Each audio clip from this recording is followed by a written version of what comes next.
Dude.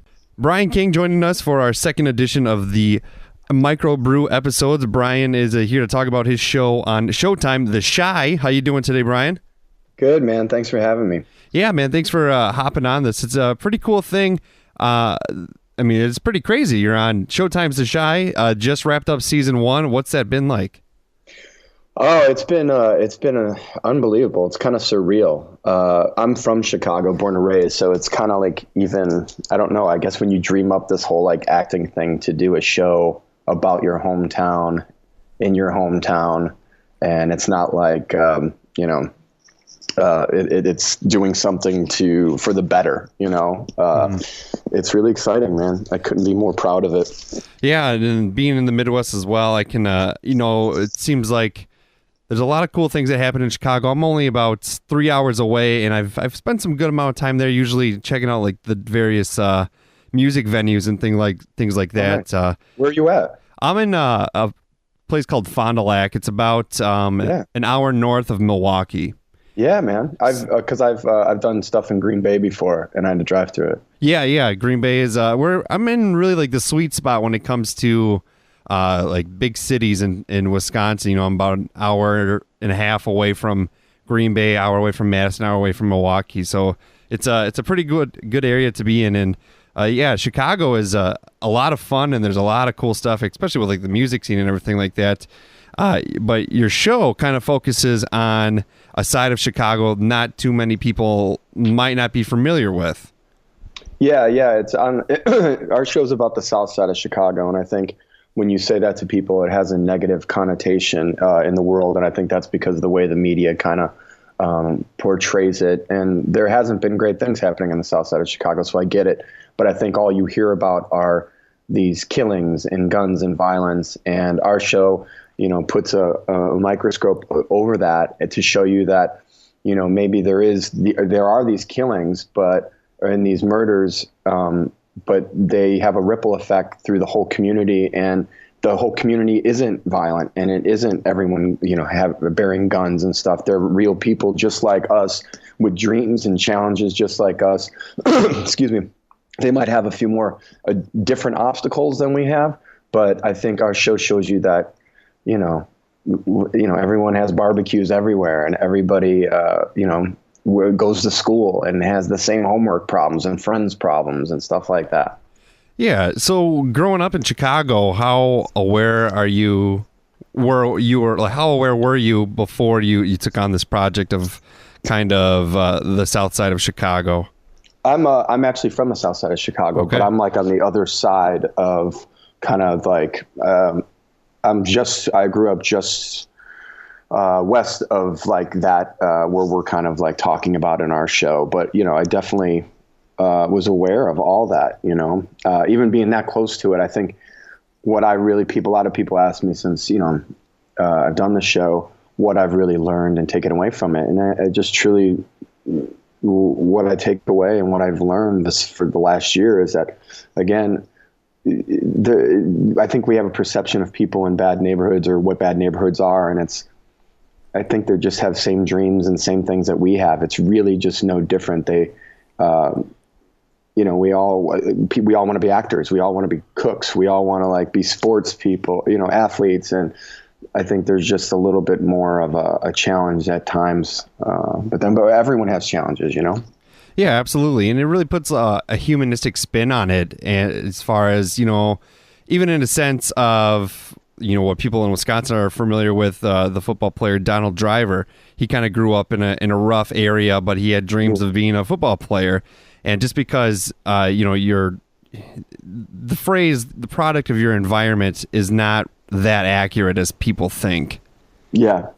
And that's kind of what I thought was really cool about the show. And it's getting a lot of publicity. It's getting a lot of awareness because it's really touching on kind of the sensitive subject, as well as bringing that human light to it, which is what I think is really important to kind of have in certain dramas and TV shows and things like that. So wrapping up just season 1, what's coming up next? You play Detective Bill Wallace, so you're kind of an interesting character, I guess you could say. You can say it. You're kind of a bad dude. I'm a dickhead. Yeah, it's Bill Wallace is a. There are two detectives on the show. Myself and Armando Riesco, who plays Detective Cruz, and he's one of the lead characters. And he's a detective that's kind of he's the one trying to do good and really look out for these people and try to get answers and find things. And I think he's hopeful and open. And then there's my character who is bitter and darker and has a different way and outlook of policing. And I think that's reflective of how it is right now. I think there's good cops and there's not great cops right now, which is horrible to say. And I think we kind of represent both, represent each side of that. Yeah. And, over the past few years, we've really seen that, in the media, and the media kind of sometimes just reflects things in a negative light. But yeah, there's been a lot of concerns and a lot of questions with it. And with representations like this, I'm sure these characters are all based off of real life situations that, the writers, the directors, and these actors have experienced and been a part of. So it really shows a light of how it's just like perceived. And it's, I don't know, it's just really interesting. And yeah, you haven't seen anything. I don't think, I truly don't think I know we get a lot of comparisons to The Wire, which is an amazing compliment, but I really don't think there's another show like us. And I think that's why it's getting attention and why people really like it. Cause you're like, it just draws you in because it's new. And I think those are the best shows ever. Breaking Bad was super great because it sucked you in. You're like, this is a world I've never seen. Right. I think those are the ones, Stranger Things, never seen that before. Like these really great worlds that they create. And the best bonus part about ours is that it is real. Breaking Bad and those other examples I have a sense of something else to it. But this is real and it's cool. Yeah, I'm very proud of it. Yeah, for sure. And so preparing to kind of take on this role, you have the experience of growing up in close to that area in Chicago. I'm assuming you're not the type of person Bill Wallace is. Like you're not. No, God. Oh my God. No, man. That was my biggest fear. It's like, oh my God, everyone's going to be like, you are acting. Like that's not very good. I couldn't be more unlike him. But, I think we all encounter people who aren't the best people in the world at times in your life, and you kind of have to pull from that. My dad worked for the city of Chicago for most of my life, and I would see those blue collar friends of his that they were great guys. They just had a way of talking and casually, they grew up on the South Side, and they're products of their environment as well. But everyone in my neighborhood growing up was either a cop, their parents were a cop, fireman, or electrician. Oh, wow. So I've seen policemen in my life on the peripheral at my friend's house and stuff. My best friend from grammar school, his dad actually trains police officers his whole life, and two of his brothers are cops. It's just how the South Side works, Mm-hmm. So, I was able, and then Showtime was really great about like hooking us up with this really great detective guy named John that worked for Homeland Security. He was a detective here for years, and he was our consultant and was always available for us. So we were real lucky to have that kind of insight too. That's awesome, man. Yeah, and I think you did a really great job on the show, and it's a really cool thing that's going on. So let's talk a little bit about like your personal life a little bit. Growing up in Chicago, what did you like to do? Are you a Bears fan? God. Oh man, this is going to be heard by people. Super Bowl Shuffle. I grew up I'm a huge sports dude. So the Bears ripped my heart out when Rex Grossman took it to the Super Bowl and then we lost. I kind of was just like heartbroken, and I don't know if I've ever recovered. But I'm a big, actually, Patriots fan. Okay. Believe it or not. And my grandfather was a Packers fan. Yeah. So there's something about the Packers for me is like, that's the team I've always wanted the Bears to play. And with fantasy football over the years, I'm a huge Aaron Rodgers fan. I love Aaron Rodgers. And actually, that's why I was in Green Bay once. I got to shoot a couple commercials with him about 5 years ago. Oh, that's awesome. Dude, it was awesome. I didn't know, for some reason, I think I was just like busy like with auditions at the time, and I auditioned for this, and not until like the callback or something that I realized that I would be playing like ESPN like announcer with Aaron Rodgers. And I was like, I mean, and this was like when he was like killing it for me in fantasy. And I just couldn't. I mean, he's like he just seems like the coolest dude. He's just like my type of dude, you know. And on top of being just a badass quarterback. And then I got to go up there and we shot these commercials in Green Bay for Ford trucks, and we were like these ESPN commentators where they wanted us to like improvise. So I got to spend like a whole day, like a day with him, and he could not have been like more awesome. Like, came up to me right away. Was like, "What's up?" And I was telling the story. I was just like, "Hey, man, I just want to tell you, you've made me a lot of money, and I am not giving you any of it." That's awesome. Yeah, he was so into like improvising and acting, and I remember asking him like, why he hasn't done SNL yet, and he was saying because like Peyton Manning like will do SNL, and he'll like come in on like Thursday, and they'll kind of work the show from there on. And because of their schedule with football and everything, he's not allowed to be there all week. And he wants to do like the full week. Yeah, absolutely. Like, really wants to like do it. And I just thought that was so cool. He was like, after like, we'd do like a take and improvise, and then he'd like lean over and just fist bump me. And I'm like,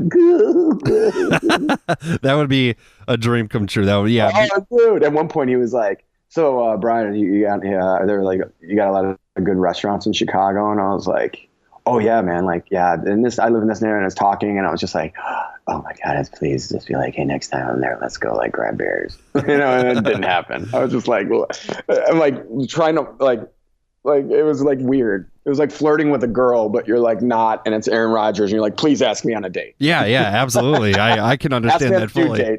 Yeah, especially being in Wisconsin. I'm a huge Packer fan. I unfortunately was at the game in Minnesota when he broke his collarbone. I have some family in Minnesota, so that was rough. But yeah, I think this season could be their season. Some changes are being made, and we'll see what happens. So, Jordy, how do you feel about Jordy? It is a bummer that he's gone, because it was such a good just quarterback wide receiver connection. But I think over he is prone to get injured, and he might have lost half a step along the way, but it is what it is, unfortunately, and I just have to deal with it. So I don't know.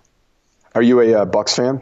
Yeah, I like the Bucs. The Bucs are having a great season, and I really wasn't into basketball until probably it might have been a year and a half ago or so. I went to my first Bucs game, and I was like, this is awesome. Like, this is a lot of fun.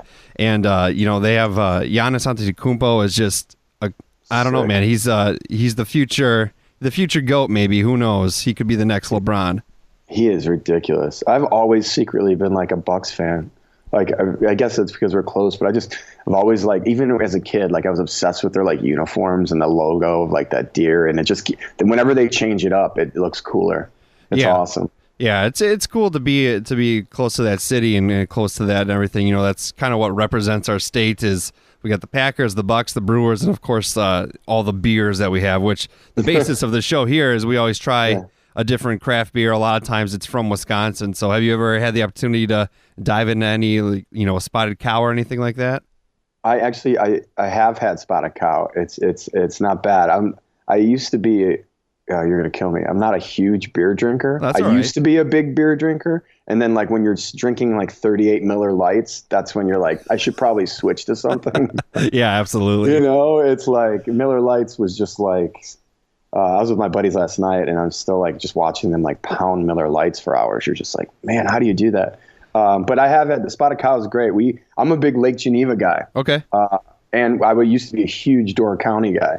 So we go to Lake Geneva now. My best friend has a boat up there. So as of the last summer or two, my days off from the Shy, I would like call my agents and be like, I'm out. And they knew immediately I'd be like on a boat all day and like for days in Lake Geneva. But the Spotted Cow is good. I like it. Did you guys film it? You guys filmed in Chicago then? Yeah, we filmed in those some of those, it's supposed to be South Side. We shot in some West Side, which is, still some not great areas of Chicago. Yeah. Cool. That's awesome. It's, I mean, It's pretty cool to be talking to you and to be able to talk about the show and everything like that. People can still watch it on like the Showtime app and on demand, correct? Yeah, actually, I think it was yesterday. It might be today still, but they were like airing. They were like running a marathon this weekend of them. You can watch even if you don't have Showtime, you can watch the pilot on YouTube for free. Yeah, and that's a pretty cool thing that they do because, you know, the Showtime being the paid subscription, you know, it's cool that they do that so then people can experience the pilot and get to know what the show is going to be like before they, you know, pay to have it, which I think it's worth it. Totally, but that's how we suck you in, right? Right. That's how they get the money. Yeah, I think honestly, and I mean, of course, I'm going to sit here and promote it, but like, I think pilot episodes are really hard, and I think our pilot episode is one of the best you'll see. I really think it's gripping and ends, and you're just like, I have to watch the rest of this. So, it might be on Twitter, I think. In your bio, it says at one point that you were saved by Superman. Yeah, I was in Man of Steel, the movie, the Superman movie, Man of Steel. That's awesome. And if you see that movie, and if you know that movie, my hair was a little bit longer back then, but I'm the dad of the family at the end that he saves to save the movie and kill the bad guy. Yeah. I actually have this movie. Yeah, that was me. That's pretty wild. That's are you a big like kind of comic book or huge dork, dude, huge dork, but like not like comic book wise, like comic book movie stuff. You know, like I started with Keaton and Batman and Christopher Reeve and Superman back in the day, and now I watch all that stuff and like awesome. You know, the Planet of the Apes movies and anything that's like that. But yeah, so that was a big deal when I auditioned for it. You know, it wasn't Superman, it wasn't Man of Steel, it was like some secret title like Autumn Winter or Autumn Frost or something. And then in the audition, you find out that like they give you some weird scenario of like, you're on a conveyor belt and there's giant razor blades and Superman's going to save you. And you're like, what? And it was actually a funny story because I felt really bad because like I went in with, you know, you go in groups as a family and it's like this wife and kids and we're auditioning and, you know, they're like in action and they explain it to us in action. And, you know, my instinct in that moment, you know, as an actor, you're like, I need to protect my family from these blades or whatever. Mm-hmm. So I like want them to get behind me so I can take the brunt of it. Right. But by doing that, it's basically like everyone behind me so the camera can see me and no one else. And I got in the car and I was like, oh my God, I felt really bad. I didn't mean to like hog the scene. Yeah, but I guess it worked. I couldn't even imagine like the audition process. You know, I've been in a couple of musicals in high school, and that audition process for me was hard enough. But to actually be like in front of these people, and you're working with people that you don't know, and all of a sudden, you have to act. It's like I give you a lot of credit for it. It's crazy. Dude, it's so dumb. I mean, yeah, it's crazy. Once in a while, I'll teach an on-camera class for TV and film, and you explain to these people because you know they're good, and you just gotta like go to this like weird place where you just don't give a shit. You know what I mean? You have to. It's awful. You're standing in front of like a blue wall, and there's people there, and there's a camera, and nothing else is there, and you have to either break up with somebody, or Superman's gonna save you, or you have to like beat somebody up, like in my audition with Shy, and you're just like. You really just have to go to a place of like black out almost for a couple of minutes, go do it, and then come out of it and be like, all right, I have to like get in the car, drive home, and not like hate myself. Yeah, that would be probably my biggest thing. Would just be afterwards, you're just thinking about it, and you're just like, oh no, I could have done this or said this or done something differently. That's the thing I think over the years you have to. That's the hardest thing I think to learn as an actor is that like you have to build a place for yourself that you don't get in the car and start doing that to yourself. And I always call it like that's the finish line. And it's all about, to me, the work ethic, right? So it's just like, playing sports my life. You just want to make sure you put in the work. The worst thing in the world is getting outworked by anybody in anything, So you just got to make sure that like the goal for me is not to get the part. The goal is to like get in the audition room, do what I did so they like know that, show them how good I am. And then get in the car, not being like, I could have done this, I couldn't have done that. I want to make sure that I controlled everything I could so I don't drive myself crazy. But that takes so long to learn, Yeah, absolutely. Do you have any upcoming projects you're working on at all? I'm actually I'm going to New York in May to shoot like a day or two on actually the guy Armando Riesco, who's the detective cruise on our show, is making an independent movie, and Nice. he gave me a nice little part in that, so I'm going there. I do a lot of voiceover work, so that's been going on. I'm going to LA next week for some stuff, and I got this movie coming out in November called Widows, that I have, a nice couple scenes in with it's like, dude, it's ridiculous. There's like Viola Davis and Liam Neeson and Colin Farrell and Robert Duvall and Carrie Coon and all these other famous people. Yeah, directed by Steve McQueen. It was crazy, man. I truly, this whole last year has been just, I thank God I grew a beard, because like if I didn't, I don't know what would have happened. But that comes out in November, and that's a really cool movie about like these